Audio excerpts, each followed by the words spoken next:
first of all, I need you to state your full name and your birthday. Okay, so my name is. Are we on? Is it on? Yes. Yes. So my name is Matthew White, and my birth date is the 26th of October, Oh, 1963. Oh, we're the same age. Are we? Oh. It's not fair. The Japanese always look younger. Oh. So, you started off as a singer, you said. Mm-hmm. How difficult is that? I mean, in all, singing on the stage, what is it like? How difficult? That's an interesting question. I started as a chorister in a choir, in a chapel choir. So it started with sort of religious music. That's how I began singing. So when I came into the profession, I was doing different sort of music, and I didn't have a very good vocal technique. Mm-hmm. And so actually I found that I was not using my voice very well. And actually I went into my first West End job was Les Miserables. And it's so full on, it's such a big show, and there's such a lot of big singing that I found after about 3 weeks I just lost my voice completely because I was singing so loudly. And then I realised I had to kind of be careful and control it and support it properly, you know. And I was in Les Mis for a year, and by the time I came out of Les Mis, my voice was much stronger. So I'd kind of built all this kind of support, and I sort of found a way of using it properly, you know, without damaging it. Did your speaking timbre change? Well, I don't know about my speaking voice. I'm more aware now of the way that I speak than I used to be, maybe. So possibly it did. I don't know, but I think so. I look back on that Les Mis experience as being quite important in terms of the way that my voice developed. Yeah. I ask because coming to Japan, I think one of the first things you may have noticed is that people speak in a different way. Like women have a very high voice, and how was your impression of that? Well, I'm very much enjoying sort of listening to voices and trying to understand the subtleties, I suppose, of the Japanese language. And something I didn't realise until yesterday was that the female voice, you use different words for women and men. Sometimes, or the end of sentences might be different if you're a woman, which I didn't know that. So I find the linguistic things quite interesting. So that's less to do with the sound of it, more to do with actually what they say or how they say it. But of course, when I first came to Japan and heard Japanese being spoken quickly, rapidly in like normal speech, it was I just had no idea what people were saying, no idea. And now I've done a little bit of language work at home, learning a little bit of Japanese, and so now I can understand words. So I can sometimes get the gist of what people are saying, even if I don't really understand what they're actually getting at. So you studied the language in order to put on this production? Well, I did.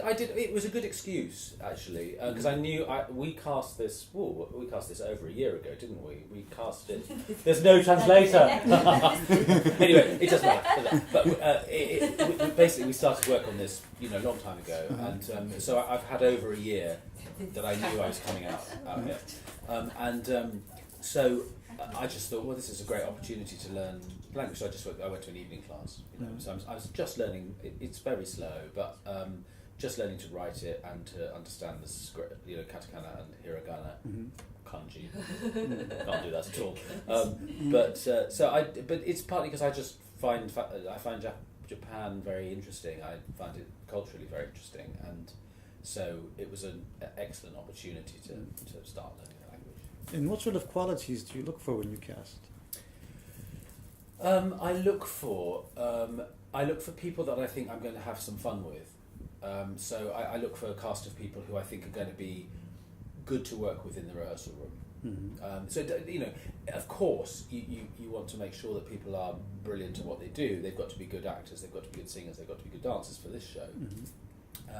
But you're also looking for personalities, people that you think will, you know, that you'll get on with, that you'll have some fun with, that you'll be able to, you know, play with in a way in the rehearsal room. So I think personality is a big part of it. Is that something that is somehow expressed on stage when the actual performance is on? Definitely, yes, definitely. I think particularly with a show like this. So for example, our ensemble, they all have to be able to tap very well and sing, and but they all have little cameo parts to play as well. And I think that's where their sort of natural personalities really come out. You sort of you see that they're all very different, and they all bring a sort of different quality. So I think it's really important to have a company of individuals, people who are, you know, who stand out from each other. So casting, I will always go for. I'm always interested in getting an eclectic mix of people, but people who are going to work together well in the rehearsal room and all bring something of themselves. You know. And what exactly happened in this 1 year period? How did you go about choosing these people? Did you fly back and forth many times? No, we came for a one casting block really, and I can't remember how long we were here for, maybe 2 weeks, and obviously we explained what we were looking for, and then the company went out in search of these people, and you know, and did a very good job in finding them actually. Because I think it's quite difficult. It's quite difficult, particularly a show involving the sort of amount of tap dancing that this show has. It's quite difficult in Japan because it's not something which is widely taught, whereas in England it's much more so. It's a sort of more of a staple thing, I think. You know, here less so, I think. So we saw a lot of people. You know, we spent many days sitting in an audition room watching a lot of people. Was there a different atmosphere to say an audition held in London, for example, or a different sort of tension, or that you felt? People are generally. I mean, generally people are sort of more polite and respectful here than they are in England. And it's not that people are rude or anything, they're not. But I mean, I suppose the first thing that I noticed when we were auditioning was the fact that we'd get to the studio, we'd take our shoes off and put slippers on, which is you know, we don't do that in England. So that was the first difference. Especially for tap, I guess. Well, no, they brought their tap shoes. They were allowed to bring their tap shoes. But I think probably with something like this, people are also a bit more fearful. The auditionees are more. It's probably more scary because they're seeing, you know, a group, our team coming over from another country, and they know the show's already happened before. So I think it feels like it's a bigger audition somehow. You know, so I think generally people are a bit more kind of, you know, slightly scared to start with. Well, it is pretty immense work to take on, right? Yeah. It's interesting. I mean, I always try with auditions to make everyone feel as comfortable as they possibly can be, because I don't think terror is a very useful thing in auditions. So I always try and put people at their ease, and it's easier to do that with a one-to-one audition. So if we're auditioning the principals, it's easier because we can sit down, we can have a chat, I can find out a bit about them, and eventually we'll get around to singing and doing a bit of a scene or whatever.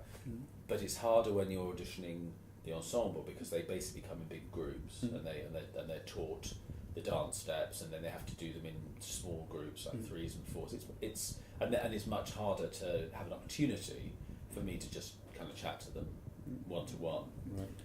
We normally do get that eventually, but they tend to get sort of they've already gone through the process of the dance, and then they'll either say yes or no based on the dance, and then they'll get to come and see me and sing and act. Now, is this your first time to rebuild this production? I have done it So I did the original production. Mm-hmm.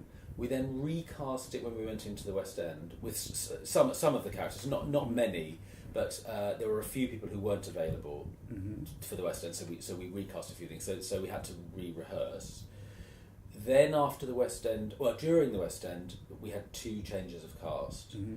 So we had to do some re-rehearsal there. Mm-hmm. And then we did a tour after that, and again, that was with some different people. Mm-hmm. And then when we came out to Japan with that production, we had a different Madge, some different actress playing Madge. So along the way, I have re-rehearsed it, Mm-hmm. but not an entire production like this. And with each iteration, has it changed slightly, or? A little bit. It always changes because of the personalities involved. You know, Mhm. I mean, the template is the same, Mm-hmm. but the detail is Mhm. different, and it just depends on who you've cast, really. You know.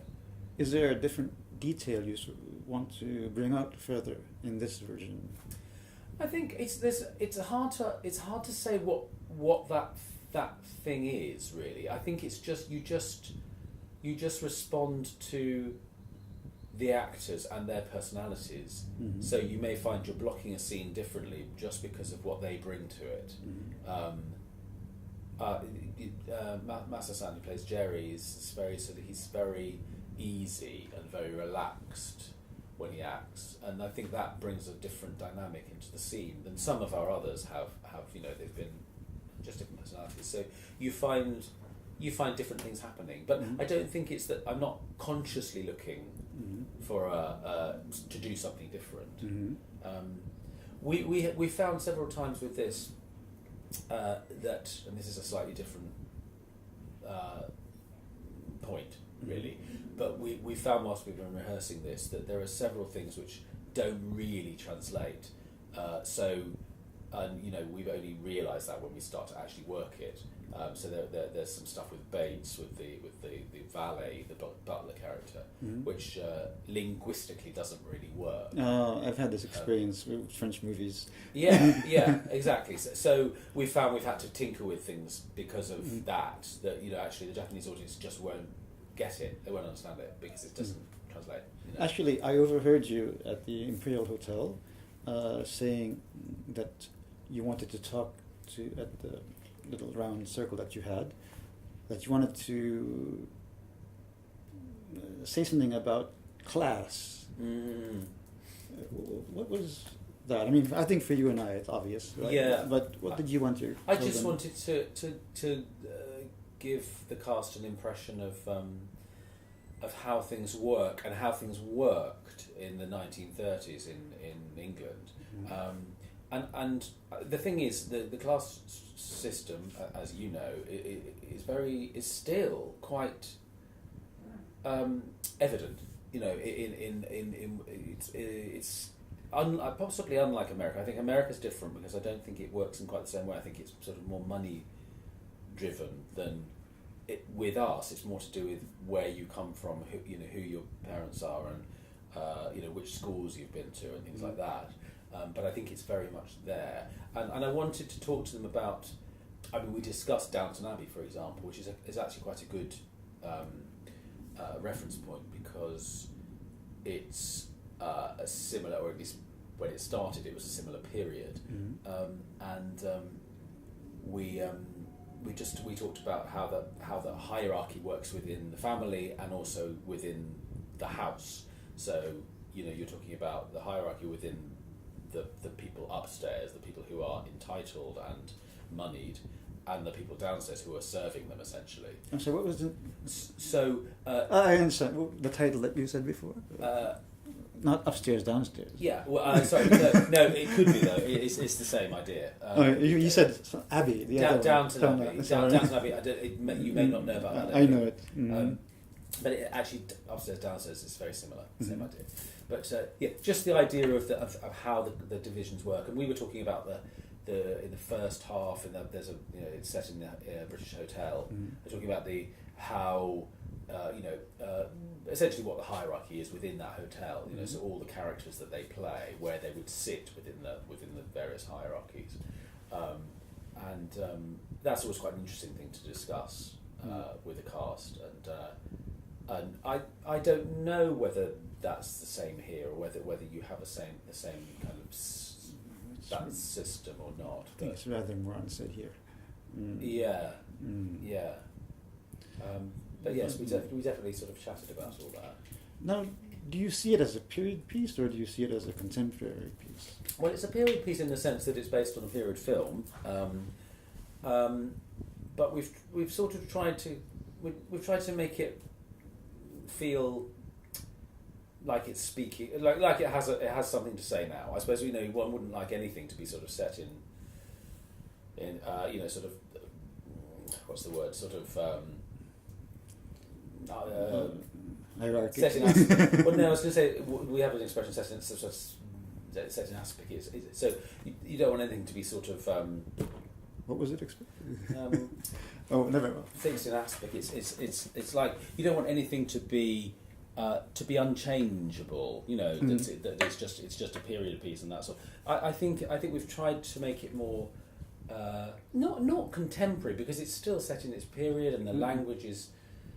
Certainly in the English version, it's a sort of period style of language, but we've taken the film and we've fleshed it out and hopefully made the characters a bit more three-dimensional, and give them a bit more substance, I suppose, and hopefully in places made them a little bit more identifiable to a modern audience. But that's not to say, that's not an attempt to make it feel modern as such. It doesn't. It's not.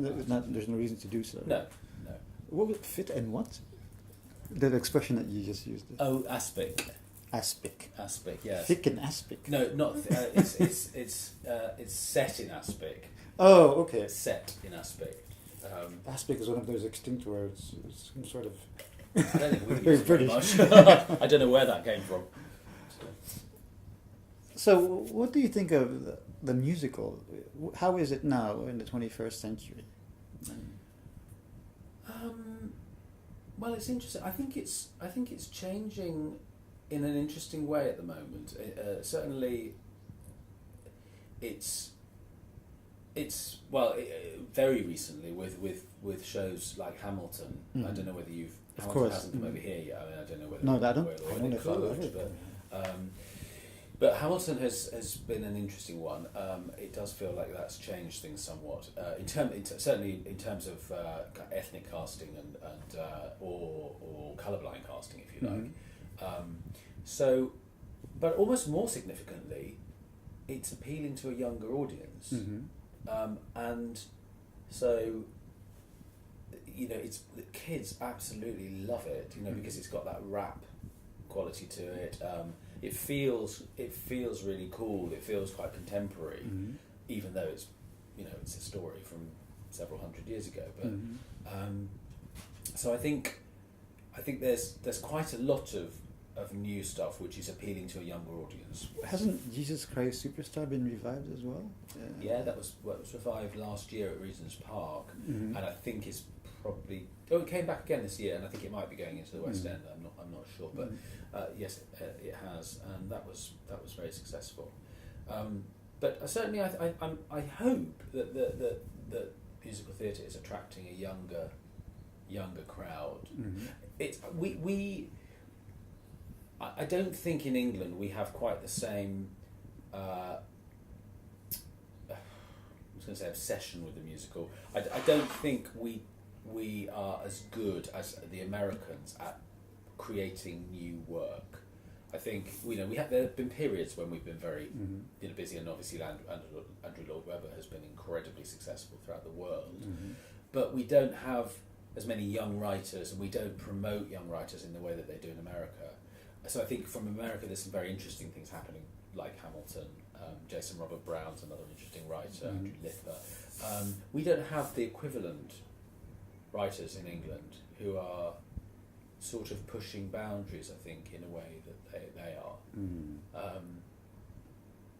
So I think our work is often a little bit more safer. No. But I think that's because we don't fund it very well. We don't fund, we don't fund workshops or tryouts or in the way that they do in America. They take it more seriously somehow. And isn't there a talent train as well? Of like all these very good British actors going to Hollywood, for example, right? I don't think it's really affecting the musical. I mean, I think British actors have always thought that they're sort of. Television actors, television and film actors have always thought, oh, you know, that's my goal would be to move to go to Hollywood. I don't think that's the case with musical theatre people. So I think generally the musical theatre crowd are staying where they are. You know. So the West End is the top of the world. So I suppose if you're looking at centres of excellence for musicals, I think probably the West End is, and obviously Broadway. But I don't think those actors are the same actors who are being sort of drawn to Hollywood. Not many of them anyway. Yeah. I wouldn't have said.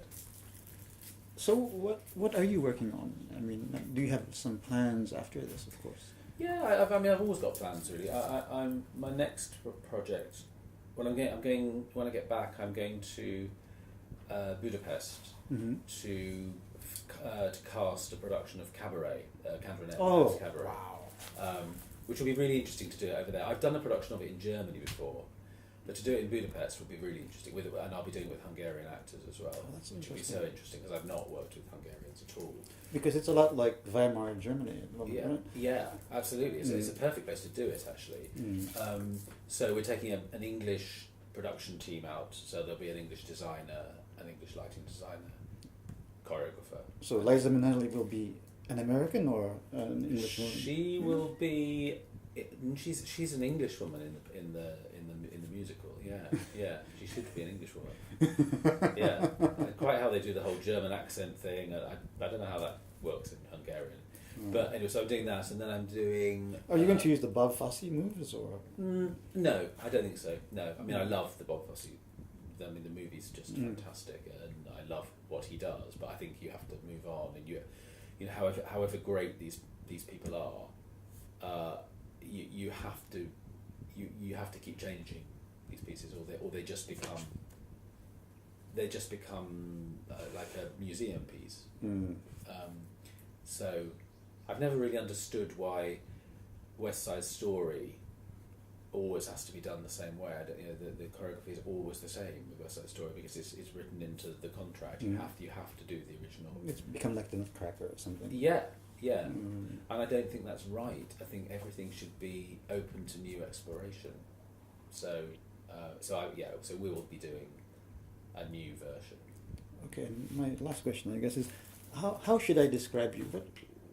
What do you do exactly? Do you mean as a director? Or Yes. Do you mean, director and of course as a person. So I mean, I describe myself in terms of what I am in terms of my career. I describe myself as an actor, director, writer. So I do all those three things.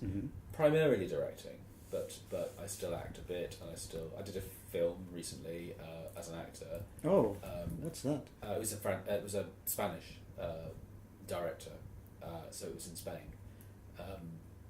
And I can't tell you any more because it hasn't come out yet. But, so I still do a bit of performing and writing. I've just written a book called Staging Musicals, which is just about to come out in January. So I'm doing those three things, you know.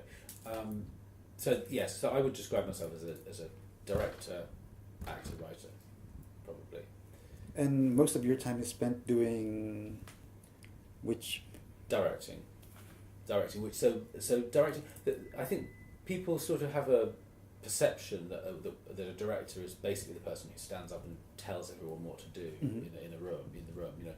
But that's not really the job of a director. The job of a director is a lot of the work happens before you ever get to the rehearsal room. It's all the meetings with the designers and the choreographers, and it's actually sort of conceptualizing how you want to do the piece.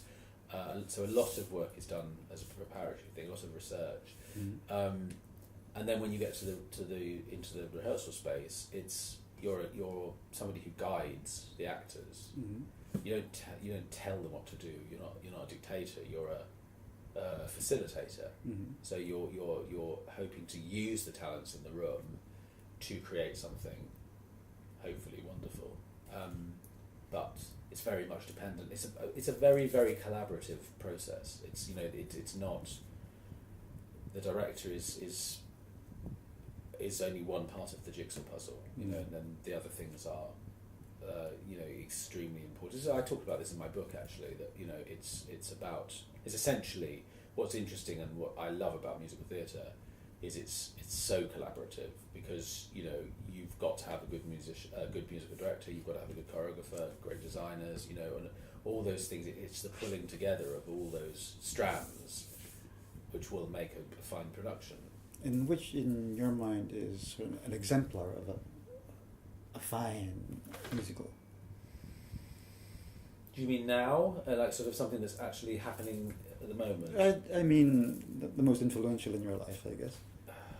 Carousel. Really?